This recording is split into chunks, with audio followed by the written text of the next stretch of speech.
வணக்கம் நண்பர்களே. கார்த்தி ரேவதி சீரியல் செம பரபரப்பாக போயிட்டு இருக்குன்னே சொல்லலாங்க. பரபரப்பான கட்டத்தில் ஒரு பொண்ணு வழியாக நம்ம ரேவதிக்கு உண்மை தெரிஞ்சிடுச்சு. உனக்கு ஏற்கனவே கல்யாணம் ஆகிட்டு உன் புருஷன் தான் கார்த்தி அப்படின்னு அந்த இடத்துல சொல்லுதாங்க. அதை நம்ம சாமுண்டேஸ்வரி காதலையும் பட்டுருது. ஒரு கட்டத்தில் பார்த்தோன்னா தன்னோட அம்மாவை வேகத்தோட பேசி நம்ம ரேவதி அடிக்கிறாங்க. எவ்வளோ தைரியம் இருந்தால் என் வாழ்க்கையில் கல்யாணம் நடந்ததே நான் மறந்துருக்கேன், அதையும் நீ மறைச்சி இன்னொரு கல்யாணம் பண்ணி வச்சு கார்த்தி மாமாவுக்கு துரோகம் செய்ய பார்த்துருப்ப அப்படின்னு அந்த இடத்துல அடிக்கிறாங்க.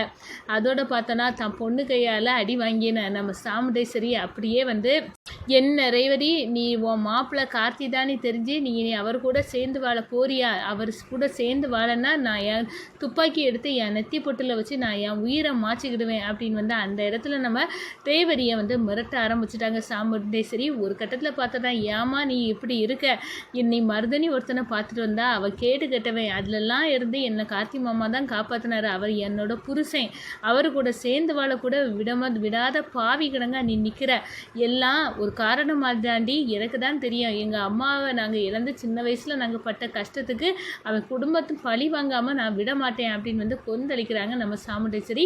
அதை பற்றி தாங்க இந்த வீடியோக்குள்ளே பார்க்க போகிறோம். அதுக்கு முன்னாடி சேனலுக்கு லைக் அண்ட் சப்ஸ்கிரைப் பண்ணுங்கள் ஃப்ரெண்ட்ஸ். பக்கத்தில் இருக்க பெல் ஐக்கானையும் கிளிக் பண்ணுங்கள். அப்போ தான் நான் போட்டுற ஒவ்வொரு வீடியோவும் நோட்டிஃபிகேஷனாக உங்களுக்கு கிடைக்கும். வாங்க ஃப்ரெண்ட்ஸ் வீடியோக்குள்ளே போகலாம். ஃபஸ்ட்டு எடுத்த உடனே பார்த்தோன்னா ஒரு செம அதிரடியான பரபரப்பு கட்டம் அப்படின்னே சொல்லலாங்க. பரபரப்பான கட்டத்தில் நம்ம பார்த்துட்டு இருக்க நேரம் தான் நம்ம கார்த்தி காரில் போயிட்டு இருக்க நேரம் ஒரு பொண்ணை 4-5 பேர் சேர்ந்து மடக்கி அவங்க அந்த பொண்ணை டார்ச்சர் பண்ணுறாங்க. அந்த பசங்களுக்கிட்ட இருந்து அந்த பொண்ணை மீட்டு நம்ம கார்த்தி நானே உன் வீட்டில் கொண்டு விட்டுறேன், இப்போ உன்னை தனியாக விட்டால் சரிப்படாதுமா அப்படின்னு அந்த இடத்துல கூட்டிகிட்டு வராங்க. ஒரு கட்டத்தில் பார்த்தோன்னா அந்த பொண்ணை வீட்டில் விட்டுக்கிட்டு நம்ம கார்த்தி கிளம்ப நேரம் தான் அவங்க அம்மாவை சந்திக்கிறாங்க. அப்போ தான் ரேவதி எப்படி இருக்கா அப்படின்னு கேட்குறாங்க. பார்த்தா நம்ம ரேவதிக்கு இது ஆப்ரேஷன் பண்ண அந்த டாக்டர் அவங்க பொண்ணு தான். அப்போ உங்கள் பொண்ணை பார்த்துக்கிடுங்க அப்படின்னு சொல்லிக்கிட்டு வர நேரம் அந்த பெண்ணு கேட்குறாங்க. நம்ம சாமுண்டேஸ்வரி ஏற்கனவே கல்யாணம் ஆன ஒருத்தங்களுக்காக ரேவதியை மறுபடியும் கல்யாணம் பண்ணி வைக்கணும்னு பார்த்தாங்க. ரேவதிக்கு ஏற்கனவே கல்யாணம் ஆகிருக்கா, அவள் புருஷன் தான் கார்த்தியா அப்படின்னு அந்த இடத்துல தெரிஞ்சு கேட்குறாங்க.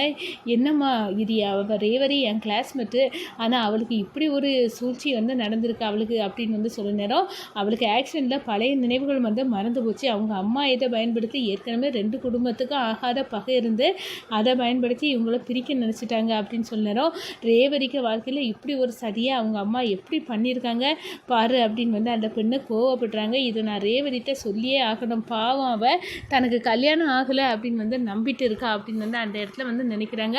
ஒரு கட்டத்தில் பார்த்தோன்னா அந்த பொண்ணை நேராக நம்ம ரேவதி கிட்ட உண்மையை உடைக்கிறாங்கன்னு சொல்லலாம். ரேவதி இந்த பாரு உனக்கு கல்யாணம் ஆயிடுச்சு, உன்னோட புருஷன் தான் கார்த்தி அப்படின்னு உண்மையை உடைச்சோன்னா அந்த பொண்ணு அப்படியே அறந்து போய் நிற்கிறாங்க. என்ன நீங்கள் சொல்லுதெல்லாம் உண்மையா அப்படின்னு கேட்குறேன்னா உண்மை தான் அப்படின்னு சொல்கிறாங்க. இது உங்கள் அம்மா மறைச்சிருக்காங்க, மறைச்சி தான் உனக்கு மருத்துவ கல்யாணம் பண்ணி வைக்க பார்த்துருக்காங்க அப்படின்னு சொல்லுறோம். அவங்க அதே மாடிக்கு நடந்து வந்துட்டு இருக்காங்க. நம்ம சாமுண்டேஸ்வரி அவங்க காதில் பட்டுருது. இந்த பொண்ணு உண்மையை உடைச்சிட்டா ரேவதிக்கு உண்மையெல்லாம் தெரிஞ்சிட்டு அப்படின்னு நினைக்கவும், நீ சொல்லுது உண்மையாக இருந்தால் பாரு எங்கள் அம்மாவை அப்படின்னு அந்த இடத்துல ரேவதி ஓடி வராங்க. சாமுண்டேஸ்வரியை பிடிச்சி அடிக்கிறாங்க. எவ்வளோ தைரியம் இருந்தால் இப்படி ஒரு பொய்யை சொல்லி மருந்துக்கு என்னை கட்டி வைக்க பார்ப்பா, எனக்கு தான் உண்மையெல்லாம் ஞாபகம் இல்லாமல் மறந்து போச்சு, அப்படி இருக்கிற நேரம் என் அம்மா உனக்கு எப்படி ஒரு துரோகத்தை சொந்த பிள்ளைங்க வாழ்க்கையில் உல வைக்கிறதுக்கு உனக்கு எப்படி தெரிஞ்சுது அப்படின்னு கோபத்தோட கொந்தளிக்கிறாங்க அப்படின்னே சொல்லலாம். நம்ம ரேவதி ஓங்கி ஒன்று கொடுக்குறாங்க. இதுக்கு மேலே கார்த்தி மாமாவை ஏமாற்றக்கூடாது, துரோகம் பண்ணக்கூடாது, அவங்களுக்கு எப்படி இருந்திருக்கும், தான் தாலி கட்டிய பொண்ணு இன்னொரு வருஷத்துக்கு மனைவியாக போகிறா அப்படின்னு தெரிஞ்சு எவ்வளோ வருத்தப்பட்டிருப்பாரு. நல்ல வேலை மருத்துவ கூட எனக்கு நடக்க இருந்த கல்யாணம் நடக்கலை, நடந்திருந்தால் என்ன ஆகியிருக்கும், இதுக்கு பின்னணியில் நீ தான் இருக்க இப்படின்னு தெரிஞ்ச பிறகு இன்னும் உன்னை சும்மா விட்டு வைக்க மாட்டேமா, நீ உனக்கு சொந்த பகைக்காண்டி என்னக்க வாழ்க்கையை நாசாக்கி பார்க்குறீங்க பாவி அப்படின்னு நம்ம சாமுண்டேஸ்வரியை ரேவதி அடித்து விழுக்கிறாங்க.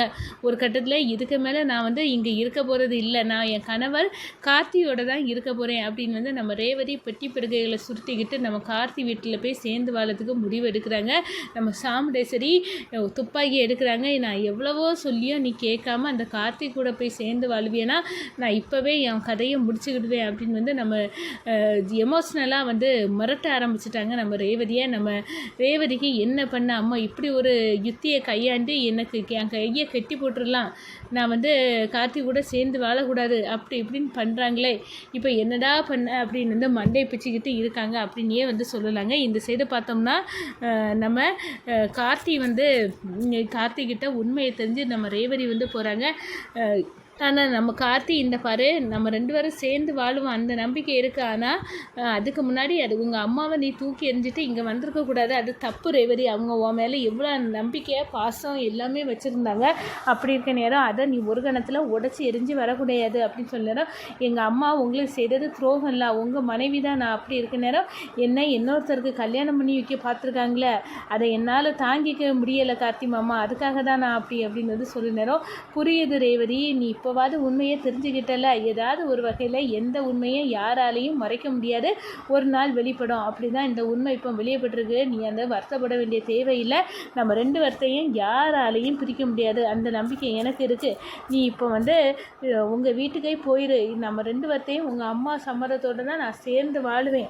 இல்லாட்டினா நான் வந்து தனியாக வந்து உன் கூட வாழ விரும்பலை அப்படின்னு வந்து அந்த இடத்துல வந்து நம்ம கார்த்தி புரிஞ்சிக்க ரேவதி, உங்கள் அம்மாவுக்கு மனசை கோணி நம்ம சேர்ந்தது அவ்வளோ சரிப்படாது அப்படின்னு வந்து அந்த இடத்துல ரேவதியை அனுப்பி வைக்கிறாங்க.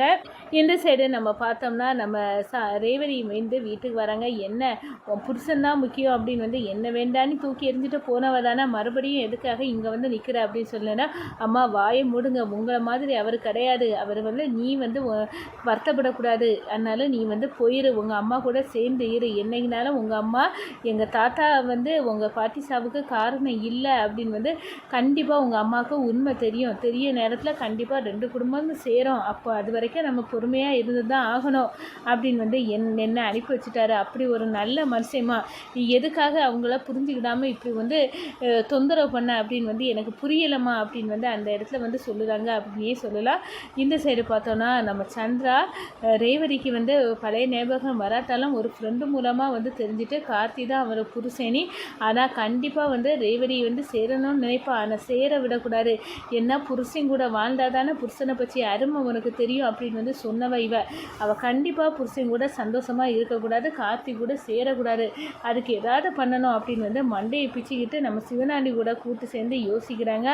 அதே நேரத்தில் வந்து கலச பூஜையை வந்து யார் பண்ணணும், இந்த தொடர் ராஜராஜா தான் வந்து பண்ணணும் அப்படின்னு வந்து அந்த இடத்துல ஊர் மக்களை வர வச்சு நம்ம கார்த்தியை வந்து அவமானப்படுத்துகிறாங்க. இது அதிர்ஷ்டங்க கெட்டவன், இவன் கலச பூஜை செய்து கும்பாபிஷேகம் ஒரு காலம் நடக்கலை, அதனால் இந்த சொதவு கலச பூஜையை வந்து இவன் பண்ணக்கூடாது, ராஜராஜா தான் பண்ணணும், ஹாஸ்பிட்டலில் ட்ரீட்மெண்ட்டில் இருக்க நபர் எப்படி வந்து கலச பூஜையை பண்ண முடியும் அப்படின்னு வந்து அந்த இடத்துல ஊர்காரங்க வந்து கூனி குறுகி நிற்க நேரம், கண்டிப்பாக எங்கள் மாமா குணமாகி வந்து அவர் கையால் கலச பூஜை நடக்கும் அப்படின்னு வந்து அந்த இடத்துல வாக்கு கொடுக்குறாங்கங்க நம்ம கார்த்திக்.